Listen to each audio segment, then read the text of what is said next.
Year one under Billy Napier for the Florida Gators was a bit of a roller coaster. It started off great with a win over a ranked Utah team, but mixed in last season were a couple great wins, ugly losses, including a loss to Vanderbilt and a loss to Oregon State in their bowl game. But expectations are kind of all over the place for Florida in 2023. So will Billy Napier in year two get this program to start rising back up towards the top of the SEC, or will Florida fall even further than they did in 2022. What's up, Tailgaters? My name is Tailgate Nate. Welcome to my channel. Prediction season is here, and I'm predicting all 133 college football teams, which means I'm doing your favorite team. So why don't you go ahead and hit the subscribe button and ring the bell so you know when your favorite team gets uploaded. But there are more ways you can help me support my channel. You're doing one right now by watching this video, and you can do more by liking, commenting, sharing, and really doing anything you can to help support the channel. It would mean the world to me.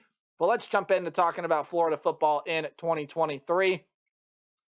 This is a Florida team that's got some interesting transfers coming in, got some interesting roster decisions to try to figure out, and that's why expectations are kind of all over the place for Florida this year. Hey, when we do these preview prediction videos, we start off with a roster preview. We go through who teams lost, who teams have coming back, and players that they're bringing in through the transfer portal and recruiting class as well. And then we're going to go through game by game predict the entirety of Florida's 2023 schedule. So, ladies and gentlemen, I give you your 2023 Florida Gators, starting off with the quarterback position where you do lose Anthony Richardson. 2,549 yards passing, 17 touchdowns and 9 picks last year, and on the ground was the team's third leading rusher with 654 yards and 9 rushing touchdowns as well. So who's going to end up replacing Anthony Richardson, a first-round NFL draft pick at the quarterback position? Well, it could be Jack Miller, who in a limited sample size had 180 yards and almost 60% completion percentage for the Gators last year. A former Ohio State transfer was going to be the starter until they brought in another Big Ten transfer in Graham Mertz, who I do believe will end up getting that starting nod on day one for the Florida Gators. Now, Graham Mertz's career has also been criticized by fans of Wisconsin, Big Ten fans, college football fans, all alike. Graham Mertz and Jack Miller, I think, are both going to get some solid playing time this year. At the end of the day, though, Graham Mertz, maybe a change of scenery is what he needed to be able to have success playing college football. So Graham Mertz transferring from Wisconsin to Florida, I think, will be that starting quarterback for the Gators in 2023. In the running back room, you do lose Naquan Wright, was the team's fourth leading rusher last year, a little bit of a depth piece. However, your top two rushers return. Montrell Johnson, Trevor Etienne are both back, over 700 yards for the both of them, 10 touchdowns for Johnson and 6 on the ground for Etienne. Wide receiver room, you lose some great talent here. Your second, third, and fourth leading receivers in Justin Shorter, Xavier Henderson, and Dejon Reynolds are all gone. However, you do return your top target in Ricky Pearsall, and you also got some other guys coming back like Caleb Douglas and Ty Chakiao Bowman, who both come back as well. So the top-end talent is there with Ricky Pearsall, former Arizona State transfer. Who knows where the rest of the wide receiver group lies. But in the tight end room, you got two tight ends that caught a fair few passes for Florida last year coming back. Keon Zipper and Dante Zanders will both be prime options at the tight end position for Florida coming this year. On the offensive line, it's going to look different because you lose Osiris Torrance and Richard Garage. I apologize for mispronunciations to anyone.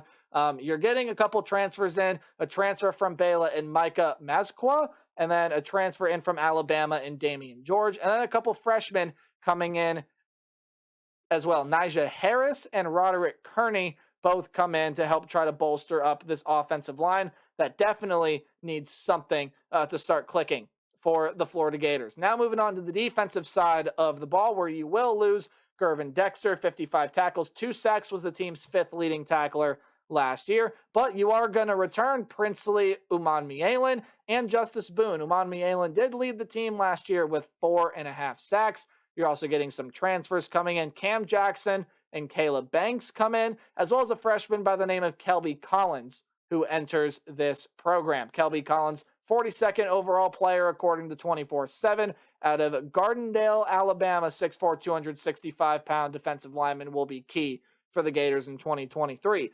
Linebacker room, you are going to lose Ventrell Miller, who was your fourth leading tackler last season. Brenton Cox is also gone. 35 tackles, 2 sacks for him last year. And Amari Burney, who was your third leading tackler, is gone. 79 tackles and was second on the team with 4 sacks. Did have 2 picks, which was tied for the team lead last year as well. However, you do return Shamar James, pretty good player in and of himself, and Derek Wingo come back, as well as getting a transfer over from Ohio State in Tarata Mitchell. On the defensive back side of things, Rashad Torrance is gone, who was your leading tackler last year with 84 tackles. Trey Dean is gone, who is, again, your second leading tackler. And then Donovan McMillan gone off of the defensive back groups as well. However, who do you return? Kamari Wilson and Jason Marshall come back. You're also getting some freshmen in Jakeem Jackson and Jordan Castell to enter. And you're getting a transfer over from the University of Michigan, a really good defensive back player himself, in R.J. Moten. So a mix of freshmen and transfers. It's going to be a very new-look Florida Gators in 2023, who are coached by Billy Napier. Offensive coordinator is Rob Sale, and your defensive coordinator is Austin Armstrong. So without further ado, I give you the Florida Gators 2023 football schedule. It looks a little something like this, and there are a lot of very, very interesting games on the schedule for Florida, but we'll get to them when they get to them. If you see a game underlined, that means it's a home game. If you see a game in italics for the slanted text, it's a game on the road. A game in green is any game that I think Florida's going to win pretty handedly. A game in yellow is a game where, you know, the other team may be able to win that game, but I do have Florida winning, and then red is a loss. So without further ado, let's predict Florida in 2023 after a quick water break. Remember to stay hydrated, kids. Anyway, Florida in 2023 starts off with the same opponent they started off last year with, the Utah Utes. It was a great game last year. However, Cam Rising is back for Utah, and I think it's going to take Florida a little bit of time to start to figure some things out. This game is on the road. It's going to be played in Utah on a Thursday night. I believe it's going to be the first game of week 1 that is going to officially kick off.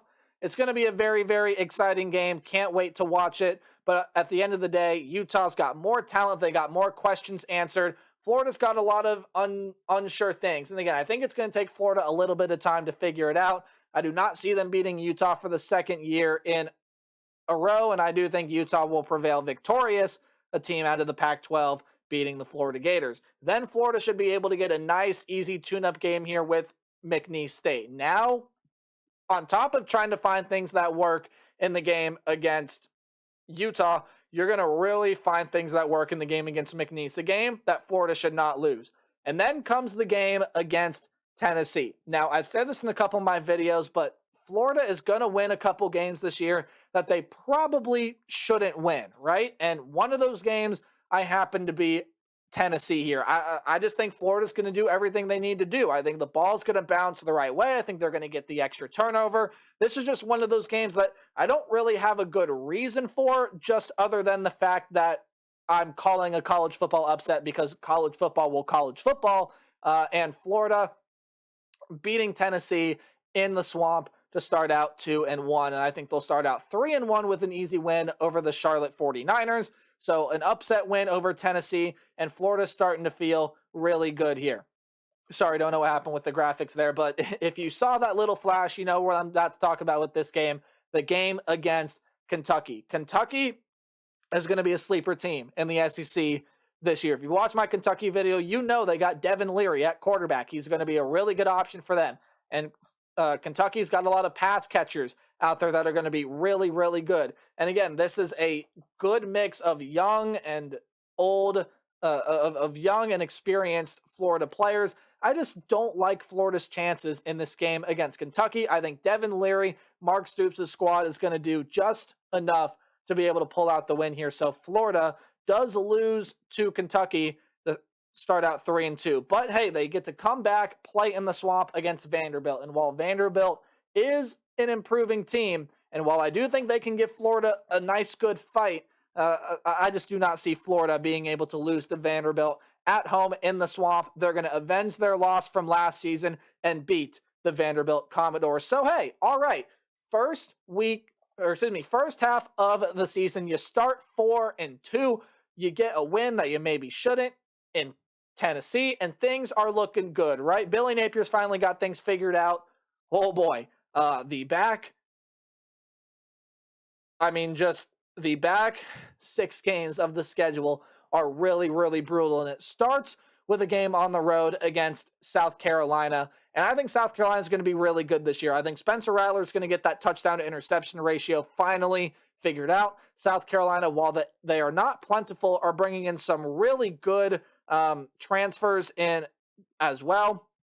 They got a lot of nice experience returning guys, and I don't see Florida being able to go on the road and win that game. So I got South Carolina beating the Florida Gators in week 7, and now Florida's hitting the bye week. So you get a week to rest up before the neutral site game in Jacksonville against the Georgia Bulldogs, and the Bulldogs are going to be a buzzsaw for Florida this year. Florida is nowhere near a talented enough team, in my opinion, to be able to get past the Georgia Bulldogs, and while Florida may be able to provide an interesting challenge, got too many questions for Florida. Georgia's going to be stacked like they have been the past couple years. They've won national titles because of it.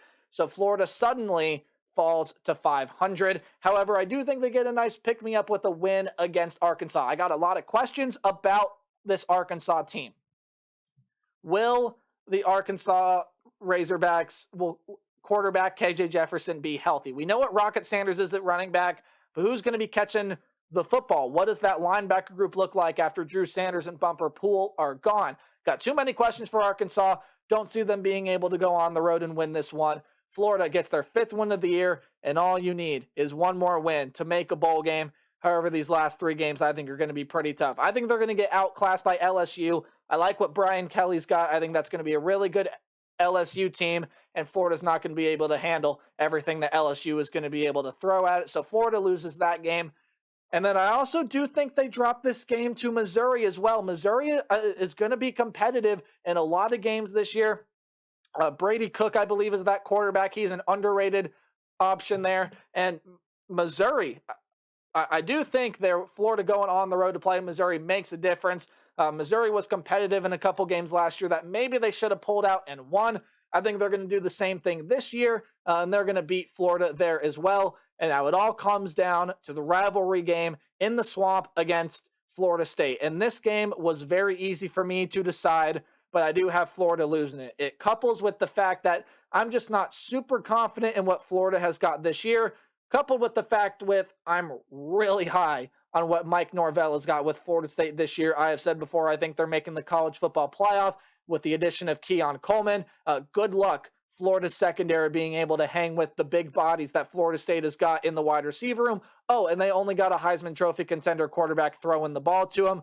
The defense for Florida State's returning a lot of nice pieces as well. So I do not think Florida makes a bowl game in 2023. But I also do not think this is cause for concern. Give Billy Napier some time. He brought in some really good, talented players. I think there's just got to be some things to be worked out. But I'm not confident in Florida this year. I don't think they're making a bowl game. I got them at 5-7. However, with that being said, this is a team that obviously can still make a bowl game. They obviously can beat Missouri. I think they have what it takes to beat teams like Kentucky, South Carolina, and Florida State. I just don't see it. I'm not too high. I'm not riding too high on Florida this year. I got them missing a bowl game. So that is my prediction for Florida in 2023. Let me know what you guys think in the comment section below. Do anything else you can do to help support the channel. And remember to play hard, but tailgate harder. See all you guys in the next video. Goodbye.